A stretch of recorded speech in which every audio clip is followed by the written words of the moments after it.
दशमी के इस खास अवसर पर आरएसएस प्रमुख मोहन भागवत संबोधित कर रहे हैं। चलिए सीधे ले चलते हैं। धीरे धीरे बाद में जाएंगे अपनी सुविधा से, परंतु उस दिन अपने सारे देश में हम अपने अपने जगह अपने छोटे छोटे मंदिरों में ऐसा वातावरण बना सकते। भगवान राम धर्म की मर्यादा के प्रतीक है।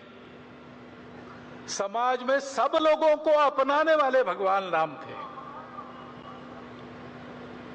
भगवान राम करुणा के प्रतीक है।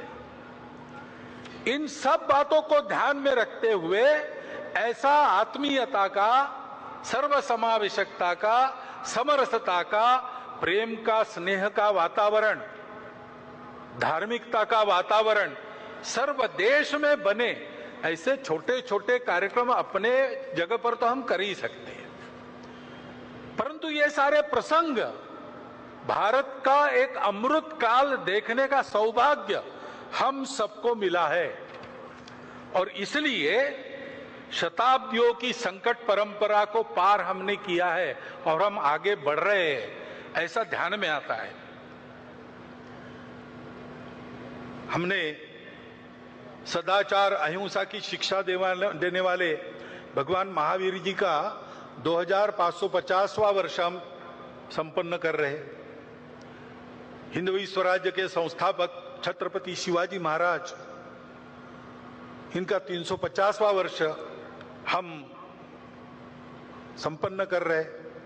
महर्षि दयानंद सरस्वती जिन्होंने अंग्रेजों के गुलामी से मुक्त होने के लिए, योग्य बनने के लिए हमको फिर से अपने मूल की ओर खींचा और उसकी स्पष्ट और यथार्थ कल्पना दी। रूढ़ी कुरीतियों को बाजू रखकर वास्तविक अर्थ क्या है वो बताया। उनका 200वां वर्ष हम संपन्न कर रहे। ऐसे ही रानी दुर्गावती, भारतीय महिलाओं की शक्ति, उद्यम, साहस, धैर्य, बुद्धि, शक्ति, पराक्रम, प्रशासकीय कुशलता, प्रजाहित दक्षता, इसका परिचय देने वाली, उनका 500वां वर्ष। और साथ साथ भक्ति का परिचय देने वाली संत मीराबाई, इनका 550वां वर्ष। ये अभी हम संपन्न करने वाले हैं, आगे उनका वर्ष है। ऐसे ही अपने राजनीतिक प्रशासन की कुशलता के साथ साथ, प्रजाहित दक्षता के साथ साथ जो अपने जीवन को सामाजिक विषमता के निर्मूलन के लिए लगा चुके, ऐसे कोल्हापुर के छत्रपति शाहू महाराज का, उनका भी 150वां जयंती वर्ष हम मना रहे। अभी अभी हमने संपन्न किया, तमिलनाडु में एक संत हो गए, वल्ललार जी, श्री रामलिंगम वल्ललार जी। उन्होंने अपने जवानी से ही स्वतंत्रता की अलग समाज में जगाना प्रारंभ किया। उन्होंने कहा कि हमारे देश में जो दरिद्रता दिख रही, भूखे लोग दिख रहे, वो अंग्रेजों के गुलामी के प्रतीक है और उसका उपाय मैं करूंगा। तो उन्होंने पहले अन्नदान प्रारंभ किया। उस समय तमिलनाडु में जो चूल्हा उन्होंने अन्नदान के लिए जलाया, वो आज भी जल रहा है और वहां अन्नदान कार्यक्रम चल रहा है। आध्यात्मिक सांस्कृतिक जागृति के आधार पर सामाजिक समता और स्वतंत्रता का संदेश देने वाले वल्ललार जी की भी 200वां वर्ष अभी संपन्न हुआ, अक्टूबर में पूरा किया।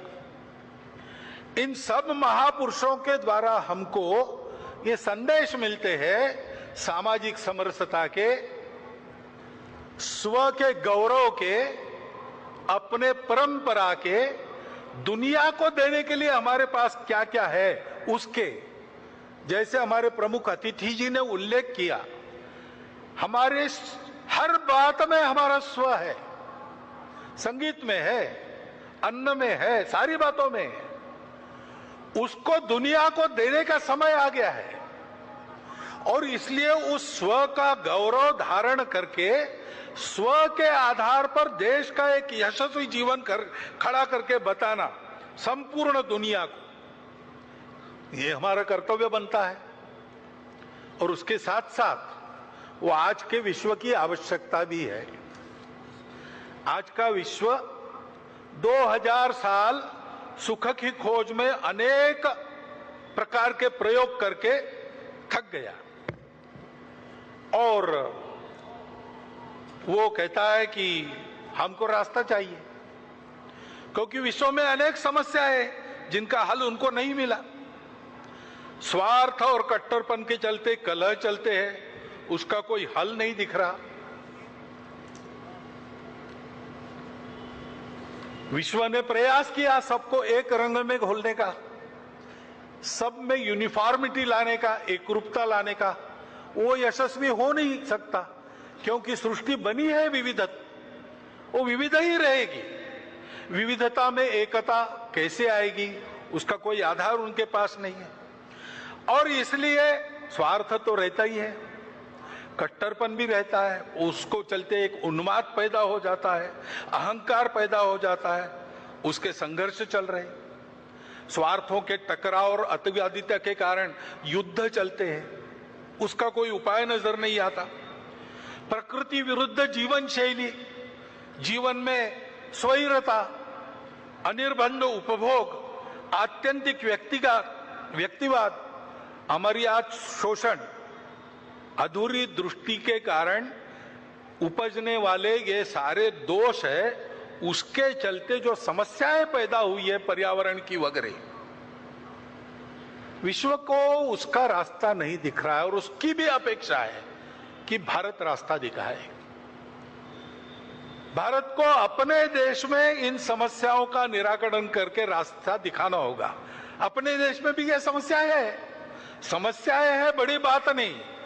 समस्या होना कोई गलत नहीं, जीवन में समस्या रहती है और हम आज दिखा रहे कि हम सामना करके उन समस्याओं का उपाय करेंगे।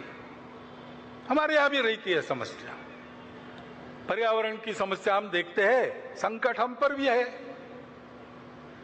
अभी हिमालय क्षेत्र में जोशीमठ में घटनाएं हुई, हिमाचल प्रदेश में घर धंसने लगे, उत्तराखंड में हुआ। पूरे हिमाचल क्षेत्र में ये जो प्रकृति का प्रकोप दिखता है, चर्चा करते लोग कि क्या होगा, यहां भी गड़बड़ हुई तो कैसे होगा, कोई बड़ा संकट आने वाला है क्या? आने वाला होगा तो होगा, लेकिन डरने की क्या बात है, उसका उपाय करने की बात है। महत्वपूर्ण क्षेत्र है, हमारी उत्तर सीमा इस क्षेत्र से बनती है। हमको सीमा सुरक्षा का भी विचार करना पड़ेगा। इस क्षेत्र में उत्तर भारत की सारी बड़ी नदियां जल लाती है, चीन को भी जल ले जाती है, दक्षिण पूर्व एशिया को भी जल ले जाती है। इस क्षेत्र का खराब होना, इसका मतलब हमारी जल व्यवस्था का खराब होना होता है।